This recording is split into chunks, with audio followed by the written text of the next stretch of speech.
Hello friends, আসসালামু আলাইকুম।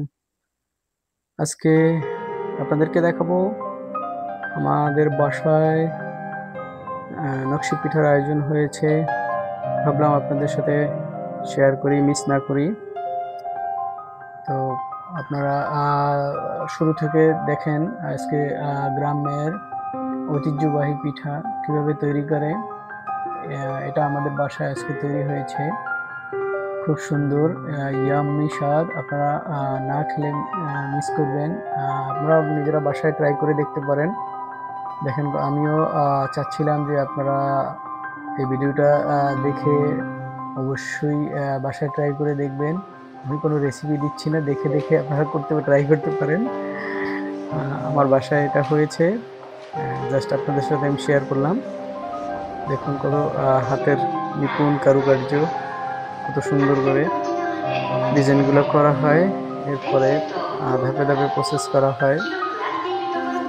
তো এভাবেই আমাদের গ্রাম বাংলার ঐতিহ্য এবং নকশি পিঠা আজও ধরে রেখেছে গ্রাম বাংলার মানুষ। এগুলো শহরের মানুষ আসলে খুব একটা দেখতে পায় না। তাই বন্ধুরা, আপনাদের সাথে আমি শেয়ার করলাম যে যেগুলো আস্তে আস্তে হারিয়ে যেতে বসেছে, কিন্তু গ্রাম বাংলায় আজও এগুলো টিকে আছে। এজন্যই শেয়ার করলাম। আপনাদের দেখলে ভালো লাগবে এবং আপনারা যদি খেতে চান ট্রাই করবেন এবং খেতে খুবই ইয়াম্মি, খুবই সুস্বাদু নকশি পিঠা, এবং ফুল প্রসেসটা এখানে আছে। আপনি না দেখলে বুঝতে পারবেন না। দেখে অবশ্যই ট্রাই করলে অবশ্যই পারবেন। যেহেতু আমার বাসায় পেরেছে, আপনারাও পারবেন। অসাধ্যের কিছুই না। তো এই পিঠাগুলো এখন শীত আসছে, কম বেশি সবাই বাসায় তৈরি করবে এবং বাসায় করবে, খাবে। তো আমাদের বাসায় আয়োজন হয়েছিল খুব সুন্দর করে। একেবারে স্বল্প সময়ের মধ্যে এটা করা সম্ভব যদি প্ল্যানিং করে করা হয়। দেখুন কত সুন্দরভাবে ইয়াম্মি করে ভাজি হচ্ছে।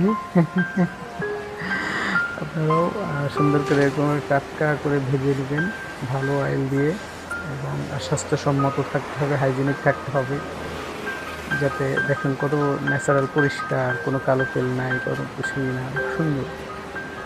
চেষ্টা করবেন হাইজেনিক মুক্ত খাবারটা খাবার জন্য। এই জন্য আমাদের যখন ইচ্ছে মনে চায় আমরা বাসায় এগুলো তৈরি করি। ম্যাক্সিমাম সময় আমার যে কোনো ধরনের খাবার ট্রাই করি বাসায় তৈরি করে খাবার জন্য। এটা হাইজেনিক মেনটেন হয়। আপনি জানলেন, আপনি বুঝলেন, আপনি নিজে মেক করলেন, তো সেটা ভালো না? তো সেক্ষেত্রে চেষ্টা করবেন সবকিছু বাসায় তৈরি করে খাবার জন্য। বাচ্চাদেরকে খাওয়াবেন, নিজেরা খাবেন। তো এগুলো আসলে সবসময় খাওয়া হয় না। শীত আসলেই মোটামুটি সবাই বাসায় আ এই পিঠাগুলো তৈরি হয়। এর মধ্যে ভাপা পিঠাও হয়, তারপরে চিতই হয়। অনেক রকমের নকশি পিঠা আছে। এক এলাকায় ভাবে নাম ডাকে। আমাদের এটাকে বলে নকশি পিঠা, গ্রাম্য ঐতিহ্য। তো এগুলো আসলে আ যদি আপনি বাসায় ট্রাই করেন, অবশ্যই সবকিছু মোটামুটি আমার ডেসক্রিপশনে আমি দিয়ে দেবো এগুলো তৈরি করতে কী লেগেছে। আপনারা যদি লাইক কমেন্টস করেন, কমেন্টসে লিখবেন অবশ্যই। লিখলে অবশ্যই আমি অ্যান্সার দেবো, এবং আপনাদেরকে বলে দেবো এগুলো তৈরি করতে কী আপনার সরঞ্জাম লাগবে, কী লাগবে। আপনি যেভাবে খেতে চাইবেন, মিষ্টি কী পরিমাণ লাগবে, আপনার মসলা কী পরিমাণ লাগবে, সবকিছুই আমি আপনাদের লাইক কমেন্টস করলে আমি আপনাদেরকে অ্যান্সার করে দেবো ইনশাআল্লাহ। তো দেখুন কত সুস্বাদু পিঠা ভাজা হয়ে গেছে। এরপরে নেক্সট স্টেপে দেখা যাবে যেটা উঠে আলাদা করে রেখে পরে যখন আপনার এটাকে অরিজিনাল গুড় লাগে, আখের গুড়, কেউ চাইলে অন্য চিনি দিয়েও খেতে পারে। আপনার আমরা সাধারণত এটা আখের গুড় দিয়েই খেতে পছন্দ করি। অনেকে আবার খেজুরের গুড় দিয়েও খেতে পছন্দ করে। যে যেভাবে আসলে খায় স্বাদ মতো। তার ইচ্ছা হলো চিনি দিয়ে যদি শিরা করে খেতে পারে, সেটাও খেতে পারবে। তো আপনার যেটা আপনার ভালো লাগবে, যেটা আপনার রুচিসম্মত হবে সেটাই আপনি খাবেন। আপনাকে আমি নির্দিষ্ট কোনো কিছু বলে দিচ্ছি না যে আপনাকে এটাই খেতে হবে, এটা না খেলে হবে না। আমার বাসায় বিভিন্ন রকমের আইটেম যখন আমার খেতে ইচ্ছে করে আমার বাচ্চাদের, আমার বাসায় চেষ্টা করি যে না বাসায় তৈরি হোক, বাসায় তৈরি করে খাওয়ার মজাটাই আলাদা। তো আপনারাও ট্রাই করবেন ইনশাআল্লাহ। দেখুন এটা শেষ পর্যায়ে হয়ে আসছে। এরপরে যখন শিরাটা তৈরি করবেন, শিরাটা মোটামুটি একটু আগে প্রসেস করে রাখতে হবে। অন্য আরেকটা ২ টা চুলার ভিতরে একটা শিরা বসানো হয়েছে, ওটাও আপনাদেরকে আমি দেখাবো।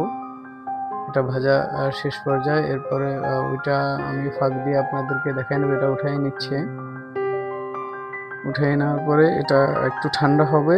ঠান্ডা হওয়ার পরে মোটামুটি কিছুক্ষণ পরে এটাকে গুঁড়ে মশলা, যাবতীয় যে মশলা আছে সুস্বাদু করার জন্য মশলা দিয়ে তারপরে এটাকে ওইটায় গুড় মিক্স করতে হয়। মিক্স করলে তারপরে আপনার ওইটাকে ঠান্ডা করে দেন এটা আপনার পরিবেশন করতে পারবেন। দেখতেও অনেক সুন্দর হয়, খেতেও ইয়াম্মি হয়। বাচ্চারা খুব খেতে পছন্দ করে, সফট হয়। আপনাকে এটা খেয়াল রাখতে হবে যাতে বাচ্চারা খায়, ওইভাবে মশলা দিতে হবে যাতে সুস্বাদু হয়। এই যে দেখুন এরপরে প্রসেস একটার পর একটা প্রসেস চলে আসবে। এই যে দেখুন দুধ গরম করে এটাকে মোটামুটি একটু পাতলা করে নিতে হয়। তারপরে এটার ভিতরে আস্তে আস্তে ঠান্ডা করে তারপরে পিঠা, অন্য চুলায় পিঠা চলতেছে, ওইটা হয়ে গেলে একসাথে এটাকে শিরায়, আমরা শিরা বলি মিষ্টি শিরা, গুড়ের শিরা। এটা মেলানোর পরে আপনারা চাইলে এর সাথে এক্সট্রা মশলা যেমন কালো জিরা ইউজ করতে পারেন, যারা কালো জিরা খেতে পছন্দ করেন, যারা তিল পছন্দ করেন, আপনি যে যেভাবে খেতে পছন্দ করেন। তো আজকের বাসার আমার এই আয়োজনটা ছিল, আপনাদের মাঝে শেয়ার করলাম। আর আমার এই চ্যানেলটা নতুন, আপনারা অবশ্যই লাইক কমেন্টস করবেন। এটা কীভাবে তৈরি করতে হয় আমি চাইলে আপনাদেরকে লিঙ্ক দিয়ে দিব। ইনশাল্লাহ আপনারা আমার চ্যানেলটাকে অবশ্যই লাইক শেয়ার করবেন আর আমার জন্য দোয়া করবেন, আমার চ্যানেলের জন্য, যাতে চ্যানেলটা গ্রো করে। আপনারা চাইলে আমার চ্যানেলটা গ্রো হবে। আশা করি আপনাদেরকে খুব সহজে দেখাতে পেরেছি। আরও প্রসেস আছে, আমি শর্টকাটে আপনাদেরকে দেখাইছি। শর্টকাট যেভাবে করা যায় চেষ্টা করেছি, শর্টকাটের ভিতরে একটু টেনে টেনে একটু কিছু স্কিপ করে তারপরে আপনাদের সামনে উপস্থাপনা করেছি। এরপরে লাস্ট স্টেজে এই যে পিঠাটা ও শিরায় ভিজাই দিচ্ছে, ভিজাই দিয়ে ঠান্ডা করে অবশ্যই পরিবেশন করবেন। গরম কেউ খাওয়ার চেষ্টা করবেন না, ঠান্ডা করে, একটু ঠান্ডা হলে খেতেও অনেক ভালো লাগে, খুব সুস্বাদু হয়, yummy. Thank you very much. আসসালামু আলাইকুম, ভালো থাকবেন। আমার চ্যানেলটাকে লাইক শেয়ার করবেন। ভালো থাকবেন, আবারও দেখা হবে নতুন কোনো অনুষ্ঠানে। আসসালামু আলাইকুম।